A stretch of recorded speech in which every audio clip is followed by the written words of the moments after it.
Hi everyone. I thought Arjun was going to talk about this morning when I changed my mind very quickly, and he should have told that story. So Arjun, I'll tell a story. Arjun this morning we were going to have some breakfast, and I asked the guy at the front, do you have any juice? And he said, yes, but we've got them in bottles. And I said, well, I'll have a coffee instead.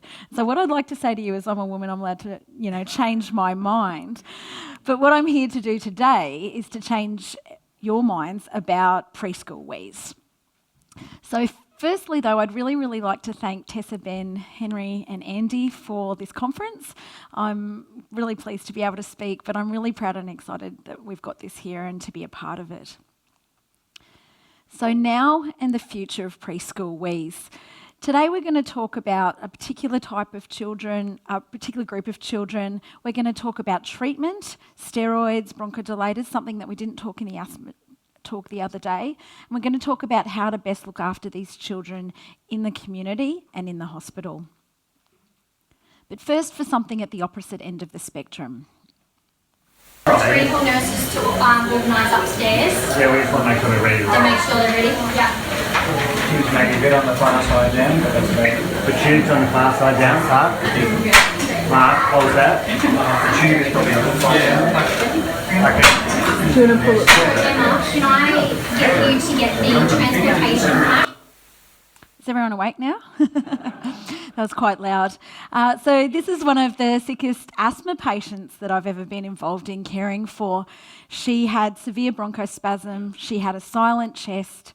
She was obtunded. She had a PCO2 of 150 and a pH of 6.7. If you have a look on her arterial trace for those keen emergency people, there's also an excellent example of pulsus paradoxus on our arterial tracing. So, you never want to intubate an asthmatic, right? Well, that's true. I was really terrified. It actually went really well, and the patient went on to improve very quickly and go home 4 days later. But that's not what we're here to talk about today. We're here to talk about preschool wheeze.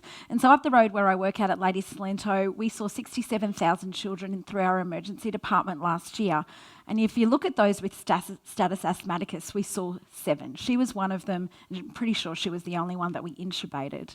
But if you look at the preschool wheezes, we saw over 2,000 children with preschool wheeze last year. That's 3 times the amount with asthma and far in excess of any we saw with status asthmaticus.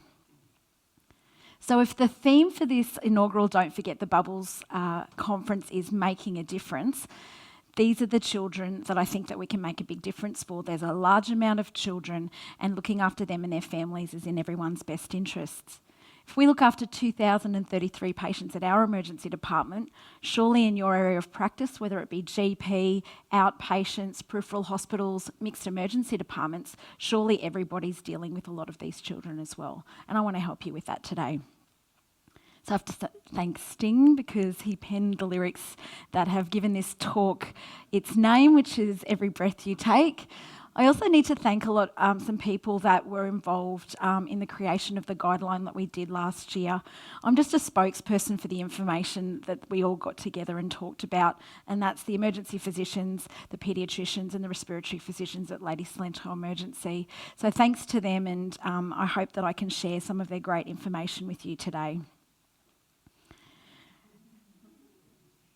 They are my 5 nephews.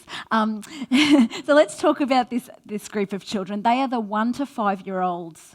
They are those that are preschool, so preschool. And what we know about these children from following them is that they represent a specific group of children who may not go on to develop asthma. We know, though, that about 1/3 of them before their 3rd birthday will have 1 episode of wheeze, and at least half again will have multiple episodes of wheeze in their childhood. So preschool wheeze. Let's define it a little bit further. There are a lot of different ways to define it, and I don't think we've reached absolute consensus yet. I hope with time that those definitions will be refined. For the moment, we're stuck with 2 definitions: episodic viral wheeze and multi-trigger wheeze, and that's the way we break these children down. So Episodic viral wheeze. Spoiler alert, it's episodic. It's caused by a virus, usually an upper respiratory tract infection. And the most important thing about this subgroup of children within the preschool wheezes is that they are well in between these episodes. As opposed to children with multi-trigger wheeze, who may have a trigger of a viral infection, but also other environmental allergens. These children have discrete episodes as well, discrete exacerbations, but they also have symptoms in between episodes. So, first point, some subgroups, episodic viral wheeze and multi-trigger wheeze, and it's helpful to get that right in your head as to which one your patient fits into. So the question I get asked all the time when I'm discharging patients is, will little Johnny go on to have asthma? Especially if they're in this age group. So what we know is the vast majority of these children will not go on to have asthma. In fact, 2/3 will grow out of their preschool wheeze. We do know that there are some risk factors for those who will be more likely to go on and develop asthma, and they are the children who have wheeze onset after 18 months of age, so they're usually well before then. Those children who have a mother with asthma, so maternal asthma, and those who have an atopic history. I think most people are fairly okay with the fact if you've got eczema or allergies, you're more likely to go on to have asthma. Allow me to go back to basics for a while because I want to talk about treatment now. And I'm a pretty simple emergency physician, so just bear with me where we define wheeze, which is a continuous, high-pitched sound emitting from the lower airways during expiration. And I think it's important to remember that if you get wheeze, it can be a variety of different things. You can either have narrowing, obstruction, or turbulent airflow through the lower airways. And when we talk about treatment, if you can conceptualise what's going on in those airways in your head, it's really helpful. So this is a normal airway. It's got mucosa on the inside and the muscle bands around the outside. One example of when you get sick with the virus when you're a little kid is that you get lots of inflammation on the inside. You get muck, you get mucus, you get lots of inflammation, but you don't get any constriction of the smooth muscle that surrounds the airways. Some children get a mixture of both, so they get bronchoconstriction and then they also get edema and mucosal inflammation. So I want you to remember those two pictures. It's worthwhile mentioning bronchiolitis, although that's not within the scope of our talk today. And those children always wheeze, but they don't have smooth muscle constriction. They've just got tiny airways that are a little bit more narrowed because of inflammation. And that's why we don't use bronchodilators in those children. So any of those children can wheeze, but they have different reasons for their wheezing. Bronchodilators are still the mainstay of therapy for preschool wheezes, and this is a great start. So an asthma inhaler, a spacer and a mask and 6 puffs for this age group is very suitable. But remember that mixed picture, not everyone has bronchoconstriction. And so I only want to touch on this briefly, but it's very important that you make sure that the bronchodilators work. So if you're giving Ventolin, if you're giving salbutamol, whatever you want to, whatever brand you're using, it's very important that you give it and that you reassess if it's working or not. Some children it works really from the outset. Some children it doesn't work for at the outset. Some children it works for a little bit, and then you get to the short stay. Mum says, yeah, it was helping, but it's not helping anymore. So it's important to regularly really evaluate those children. None of this writing it down, walking away and not coming back and reviewing them. Steroids is a really key point, and probably my major point for my talk today. In terms of the use of steroids, what we know is that from a large controlled trial, there was no difference in length of hospitalisation for children who had steroids for their mild to moderate viral wheeze compared with placebo. So there's a group of children where we're able to stop using steroids, but not all of them. So people say, well, steroids dampen down the immune system. What's the harm in doing it? Well, you could argue that it's really good to practice evidence-based medicine, but also don't forget about the minor side effects of steroids. Steroids make you hyperactive. Steroids give some children insomnia and mood disturbance. And so any family that's got a little child that looks like this, who turns into this, when you give them steroids, they'll really thank you if you don't prescribe steroids for their first episode of viral wheeze.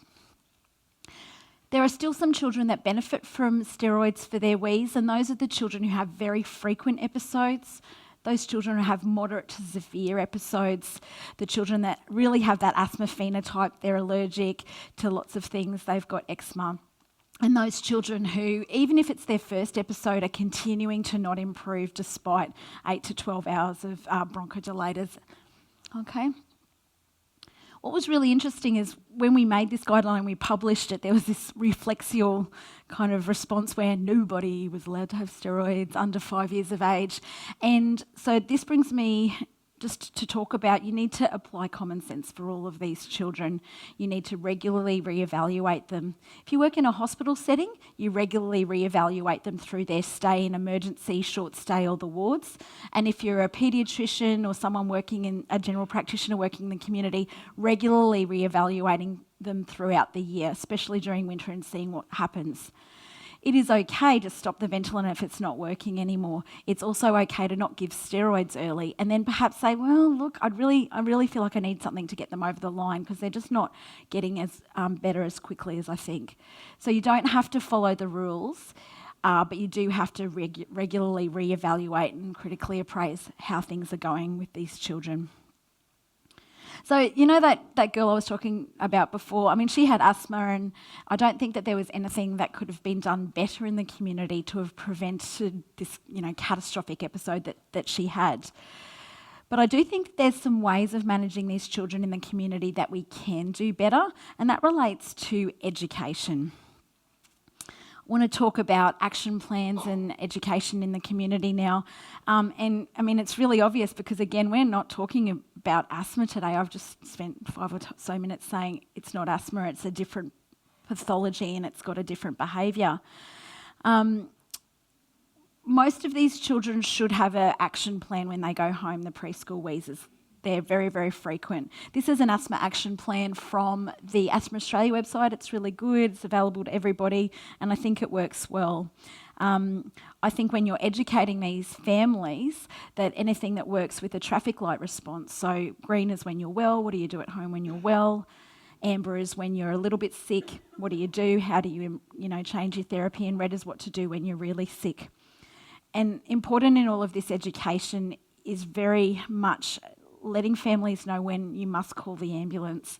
We see a few children every year who families have diligently driven their children up to the emergency department with a severe episode, and they don't look very well. They usually do well, but I think that they can have the ambulance called. And some families need permission to call the ambulance. So say, if you're worried, call the ambulance.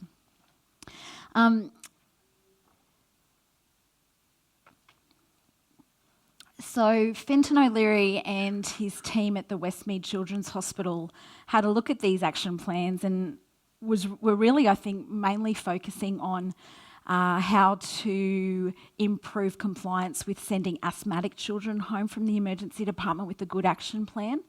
But the secondary findings of this study were really that preschool wheezers were far less likely to receive education and an action plan on discharge.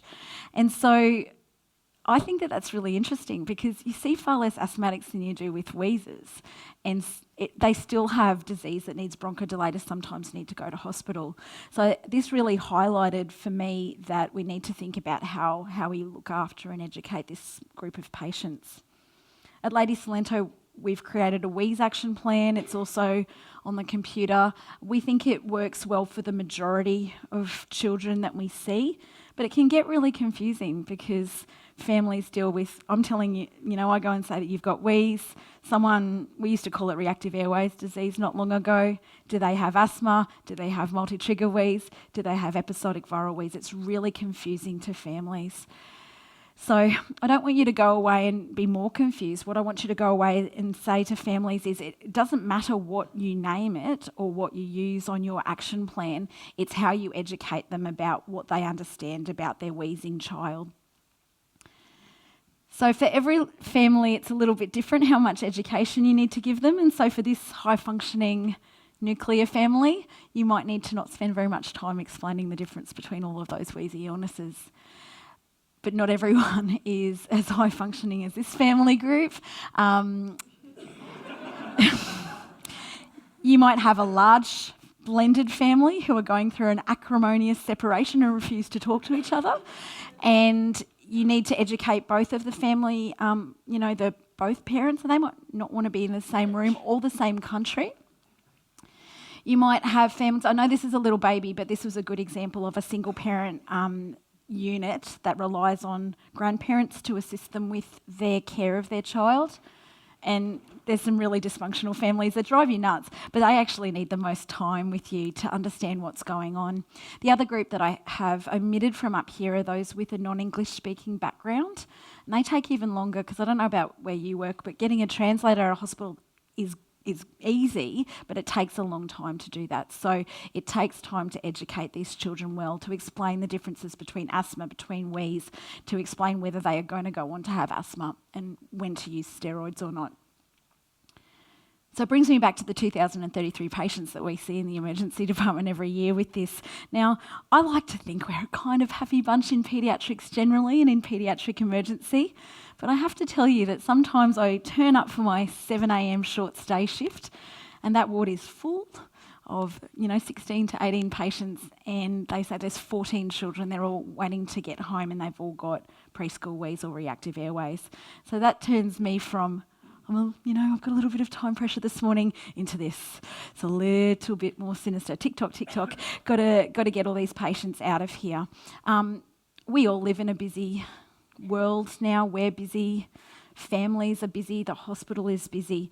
And it can be very easy in the morning to try and get everybody out the door really, really quickly. But every time you hustle someone out the door and haven't taken the time to explain things, you do balance safety and risk. And so it can be really, really tricky.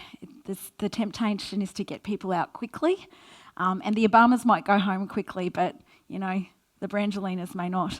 And so you need to think about how you invest and spend your time. So I challenge you all to have a think to, wherever you work, to decide what resources do I have and how am I going to utilise and create a structure for educating not only my preschool wheezers but my asthmatic patients so that they're safe at home, so they understand and can navigate the confusion, and so that you can also really have a look at rectifying any confusion they have in their mind.